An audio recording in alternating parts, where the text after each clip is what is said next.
What are some of the biggest residency application red flags and what can you do to avoid them?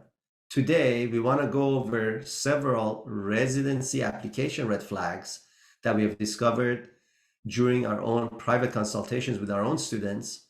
And we want to discuss each of them and tell you how you could avoid them. So hopefully you won't make the same mistakes and hopefully you'll have a flawless application when the time comes to submit that application. And as a result, obviously, significantly increase your chances of match rate to your top choice program.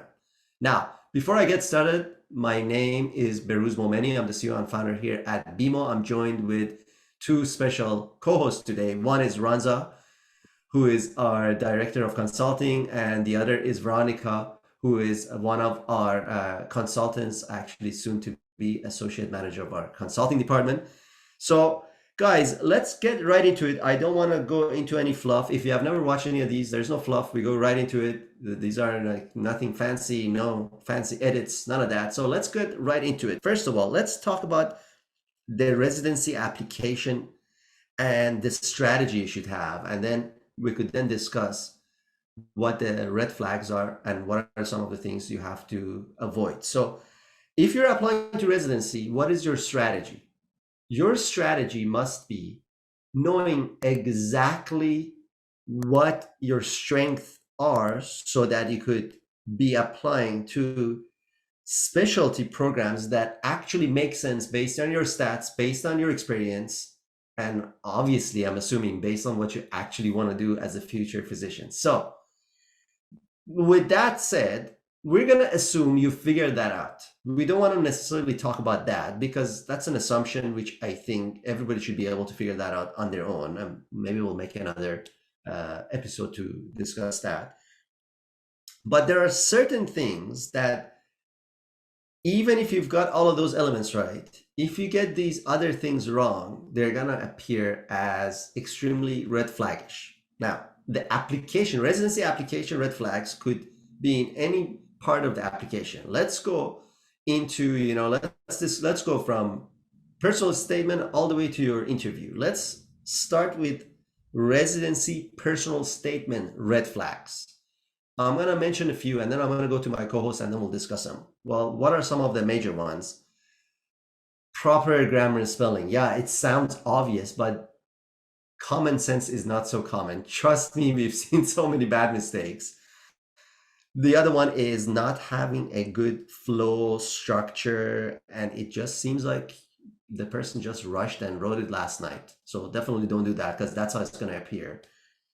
Some of the other major personal statement red flags are not having an actual story that makes sense and is unique to you. A lot of people go on Google and just write something generic because they saw a sample online, or they give examples that are generic. They're not a specific example. If they're trying to tell a story, there is no specificity to them because you've already heard that. Again, we're talking about red flags, not how to make it great, but how to make it great. Usually people say, well, show, don't tell, show, don't tell, show, don't tell. What does that mean? It means, you actually have a story with your experiences so that you could demonstrate the qualities they're looking for, right? You're becoming a future physician. You got to demonstrate those. You can't just say, I'm a great leader, I'm a great coach, that just sounds arrogant as heck.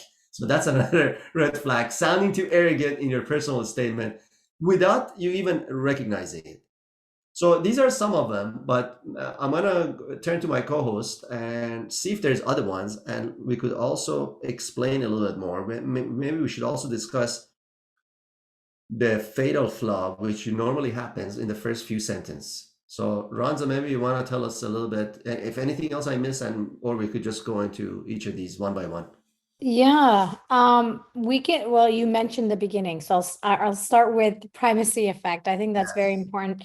Anytime you're writing any piece of content, especially your residency personal statement, essentially you want to make that most, best impression, your best foot forward. You want to really draw in the reader's admissions to connect with you right away. And that's typically in the first sentence.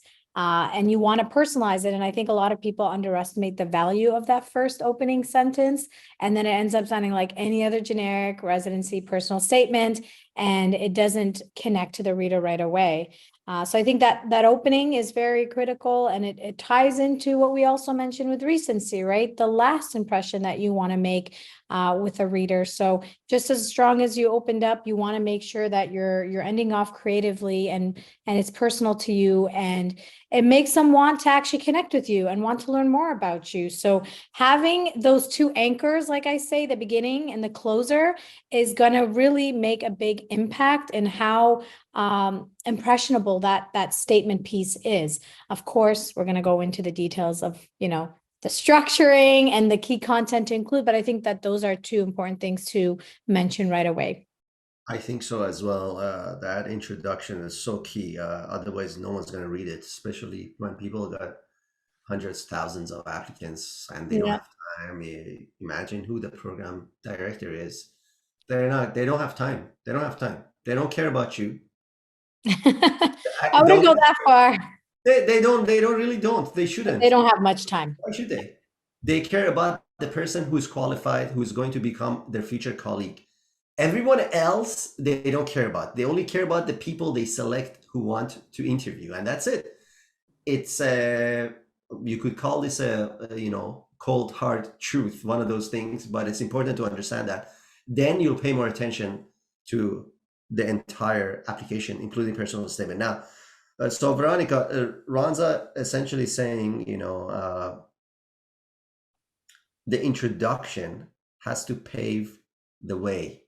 Yeah, absolutely. I mean, I can jump in there in terms of even building on the introduction. It baffles me when I look at these documents, and often students will forget really to include the heart of the statement, which is really what it is that motivated you to pursue your specialty, right? So no longer just medicine, but really, why are you motivated to pursue the specialty and specialize in the field that you're seeking, right? So there's definitely something that has to come through in the introduction, but of course, the experiences that you discuss in your body paragraph are also going to have to support your claim, right? And this is really what's going to show the committee why it is that you're motivated to pursue this field, why it is that you're going to plan to spend the rest of your life working in this field, and why it is that you're a good fit. So by centering your experiences essentially around this central claim, then you're able to then talk about whether it's your residency, whether it's your rotations, whether it is your research experience, any other experiences that you mention in your body paragraphs,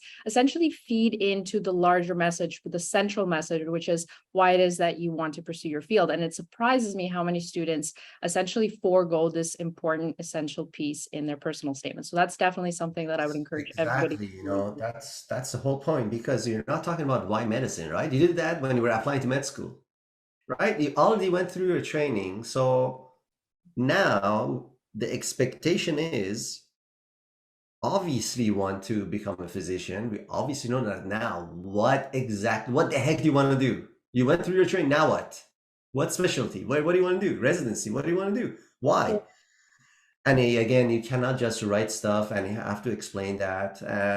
And okay, so now we explain this. Then what I normally recommend, based on essays and personal statements that have done fantastic, and when I say fantastic, they have matched in top specialties that are extremely difficult in the most competitive programs and schools and hospitals. It's not just willy-nilly stuff.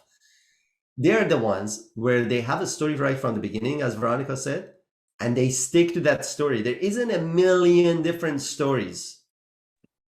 So we normally say stick to one story, sometimes maybe 1 to 3. I actually don't like anybody to do more than one. The most memorable things I've read is just one topic, is surrounding that topic, and it just explains why that specialty is so important to them around one topic, from literally from beginning to end. A lot of people cannot do that. Why? Because they don't spend enough time. Not because you have to be a good writer. People do not spend enough time. 90% of your classmates do not match their most competitive specialty that they actually want to match. Why? Because they don't spend, 90% of people don't spend the time. 10% who actually are watching probably this or listening to this, taking enough time to be able to go through this multiple times, do brainstorming, go through this multiple times, ask other people to read it, and making sure this all makes sense, they do better. So another red flag, which brings us to another red flag for the personal statement, is if the reader realizes that you rushed, and it's not just, I know we talked about spelling and grammar, but it's not just about that. If, again, this story doesn't make sense, you could have perfect grammar and spelling and structure, all that stuff, but this story doesn't make sense, or it just seems like it just doesn't make sense. You didn't put enough effort in it. That's a huge red flag.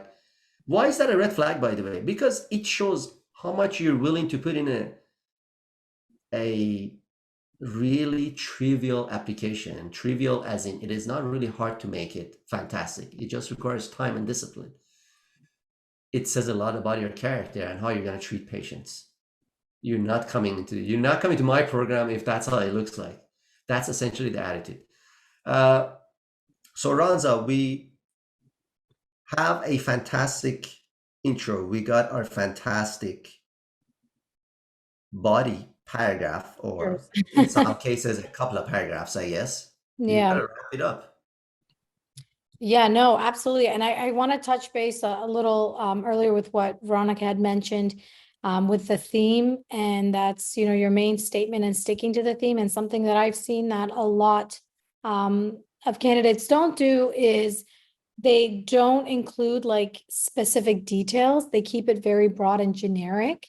And if they're really hoping to, match with their number one pick, and then that whole application should cater towards that specialty. So that's one thing I wanted to emphasize, is making sure you have specific if you want family medicine, include the specific experiences where you've been exposed to it. And draw back to that theme again, as Veronika mentioned. So don't keep it generic. Don't just mention it once in your application and think that's sufficient. Flush it out with details, exposure, what you've learned about it. But yeah, so that actually brings me to the conclusive paragraph. So once you've kind of indicated your journey, why you've been exposed or how you've been exposed to a specialty, why it connects with you, what you've learned from it is basically what you should be highlighting, the key skills, or, every specialty, yes, you can say on a broad spectrum, there's a common theme, communication, there are things that you would just need to know how to do as a doctor, but there are things that are very specific to a specialty that, you'd really only gain an insight in if you've actually been exposed to it, if you've encountered, networked, talked to, shadowed, did any sort of observation or research in that field. So if you have that insight, please emphasize that in the, in your statement. And then, of course, you want to make sure that in your conclusive paragraph, like I mentioned earlier with recency and having that long lasting impression, is what, you're going to bring forward, and wrap it all together with, how you're aligned with the specialty in the program and what you can kind of contribute. And we always say, you don't want to just summarize the details in a conclusion. You want to make sure that it's creative in the end, because you still want to make sure that you've maintained that reader's attention, and you've piqued their interest, that they actually want to invite you for an interview and get to know you a little bit more. Exactly. So we talked about more or less about the application red flags. Now there's many other parts that could have a red flag. We're going to end with the interview red flags, but before we do that, let's talk about some of the other things that are pretty obvious, but again, common sense is not so common sometimes. So one of the major red flags, it's not just your personal statement. There's like multiple other sections where you're just filling information that are like, you don't have to be creative about it. You're literally just filling out information. If you miss any part, you're done. A person who doesn't have attention to detail cannot read instructions at a level you're at. Remember, you're not applying to medical school, you're applying to residency. Even if you were applying to medical school, this would be unacceptable. We cannot have doctors that will forget, either to prescribe something, not prescribe something. Imagine, oops, I forgot this in the patient's body. No, like you can do that, right?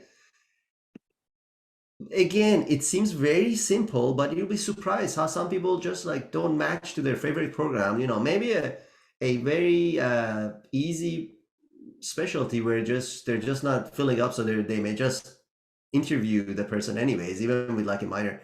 But top programs, we're making this video for people who want to match really prestigious programs, right? Otherwise, then there's no point. If it's all willy-nilly. Although I have to tell you, even easy programs are not easy, so don't be fooled by that either. So that's the other one. I do want to add also to the application component is if you're a repeat, you definitely want to make sure, because I know in the ERAS portal, you can use past application, and some people might do the tendency of like a shortcut, or they get lazy or they get tired and they'll just reuse it without revising. Definitely look at the content from a past application cycle before reusing it in this application cycle. I think you do not want to. What they say, that here's another residency application red flag for you.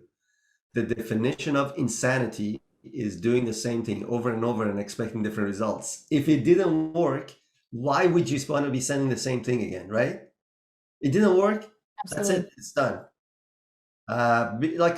Sometimes people ask, hey, you know what? I send this thing. I want to apply again.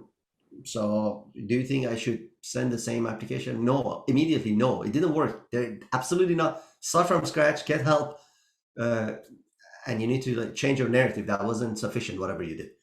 Now let's go to the other sections. Obviously, anybody who is being your referee, have to be selective about them. They actually have to be able to talk about you. They have to be able to back this story you're giving. That's without. So what would be a major red flags for someone applying to residency regarding their referees is if the person actually gets called and they have no clue about this person. They're like, they don't know them really. Like, yeah, maybe, yeah. I remember blah, blah, blah. They took one class with me and, in a class of 17,000 people, I remember they were one of them. Great, thanks, bye.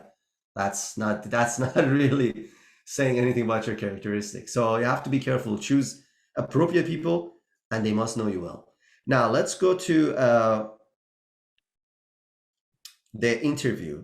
And what are some of the residency interview red flags? Residency interview red flags, I'm going to summarize them quickly and then we'll go over them one by one.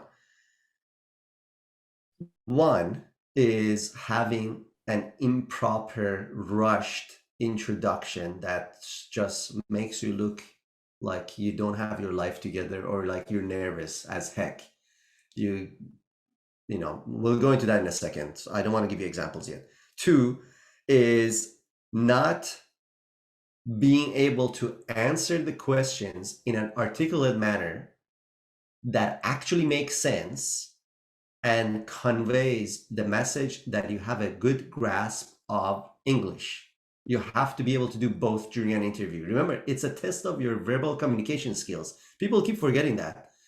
It's literally that test more than anything else. As a doctor, major weapon you have, your writing skills, your verbal skills. Those are actually your top skills. After that, yes, you need empathy, blah, blah. You have to be a good person. You shouldn't be weird. I could give you a lot of red flags for interview. Don't be sketchy. Don't be too overly nervous. But how can you deal with that? We'll tell you in a second. The other part of interview red flag for me, and then we'll see what our co-hosts say as well, is just like a personal statement. You had your primacy and recency effect, the beginning and the end. How do you end an interview?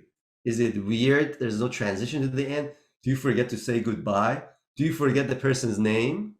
Like you've been talking to them for like potentially 30 minutes and you don't even know what their name is? That's rude as heck. So guys, let's go through these and see what are some of the best ways to overcome interview red flags, because some of them are hard, especially if you don't practice. So obviously practice. You already been there, done that. As a medical doctor, if somebody realizes that you have not prepared for your interview, they're going to assume that A, you don't understand the value of advanced preparation as a medical doctor, which is ridiculous. That's like lifelong you're going to be preparing. Two, they're going to assume that you're so arrogant you thought you're already good, you don't need to prepare because you went on some random stupid forum that said just be yourself. You already know that stuff when you were pre-med was BS. They were trying to fool you. Med schools were trying to fool you.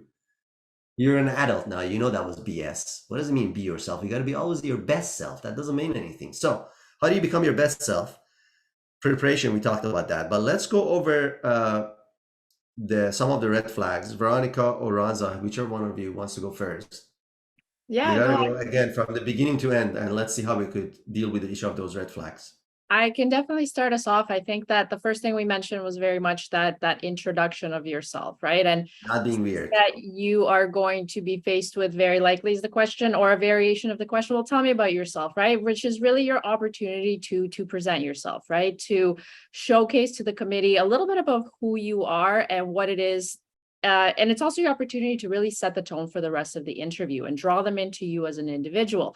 Now, what I find when I work with students is that they generally fall into two camps. The first one being students who begin by basically giving me their whole life story from beginning to end, listing everything on their CV and pre-work experience. And then other students who, for whatever reason, feel like they just need to keep it brief, keep the interview moving, and then really leave the elaboration to more meaty questions, right? Like, tell me about a time when you did X. So for the students with the CV, I always say, well, you know what, pick 2 or 3 most meaningful experiences or things about yourself that you're proud of, that you love, that, you know, you've accomplished, that have really shaped you as a person, whether it's values, whether it's your outlook on life, whether it's how you interact with others, right? And by using those 3 experiences, you can then, of course, link them back to the qualities that your specialty would be looking for, right? Of course, all medical professionals, great, but then also, how does that relate back to your specialty? So think of it as an opportunity to really connect with the interviewees and bring your personal experiences in line, or at least in contact with what it is that the specialty is looking for.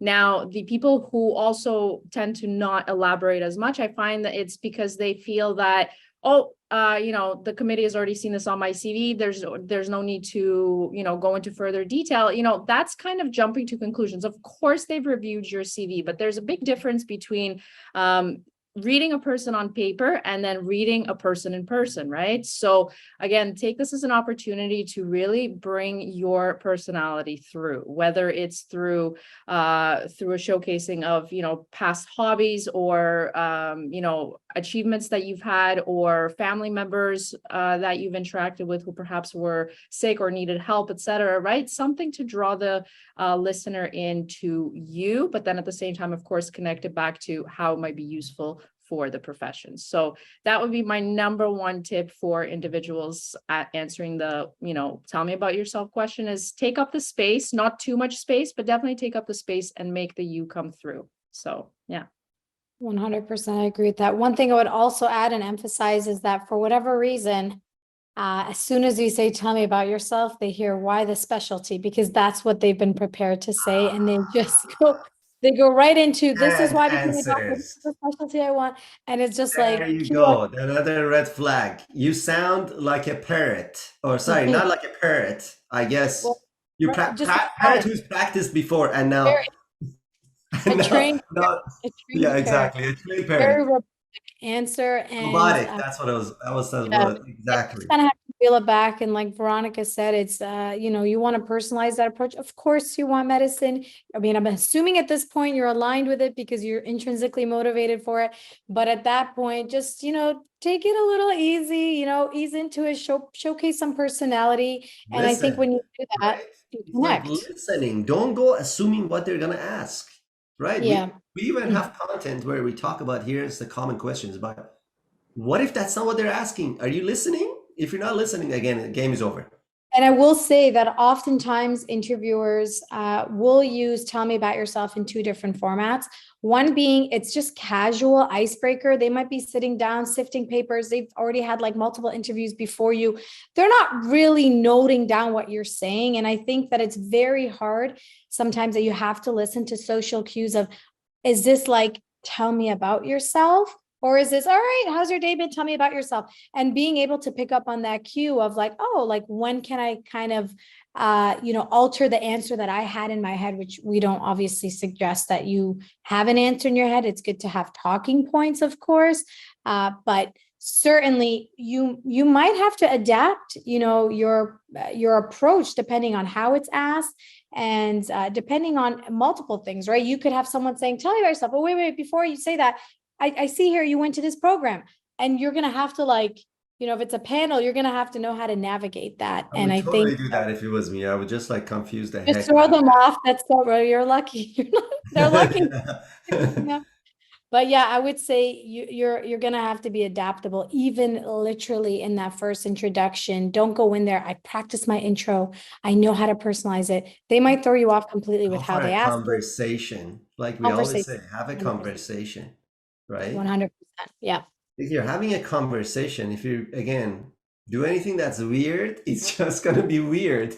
Weird equals weird, and then equals elimination. So Yep. that all makes sense.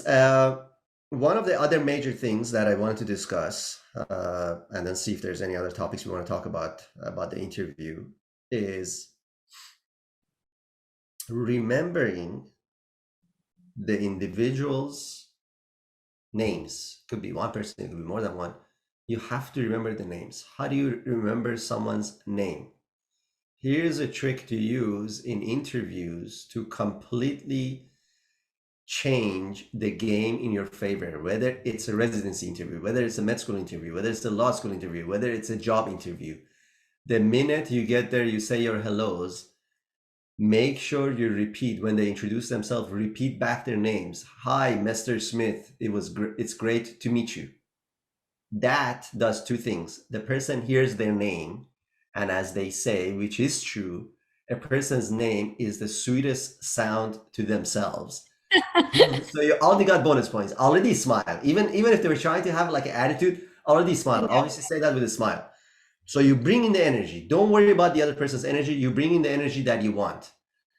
Because remember, some of this could be rehearsed. Secondly, this saying that is going to make you more likely to remember their name. And guess what? Now you have weapon number 2 to win the interview. When you walk, unlike 99.9% of others that did the same day, same month in their lifetime of the interviewer, you're going to remember this person's name, or in more than one person is even more impressive. You'll say, thank you so much for your time. Have a great rest of the day, Dr. Smith. And then you goodbye. You're like, wow, this person remembered my name. Nobody else remembered my name. It's so powerful. So here's the other thing. If at the end, because everybody is going to introduce themselves, it's rare. Sometimes they don't. Like someone, they could be intentional, or they could just be a jerk or whatever. If they don't, you should have a way to try to get it out of them politely, not force it if they don't want to say it, whatever.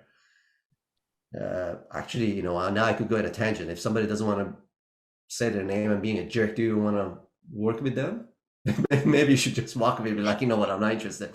Anyways, decide on your own, depending on how much options you have, of course. But provided the person gives their name, they expect you to remember. Remember, everyone is important to themselves, right?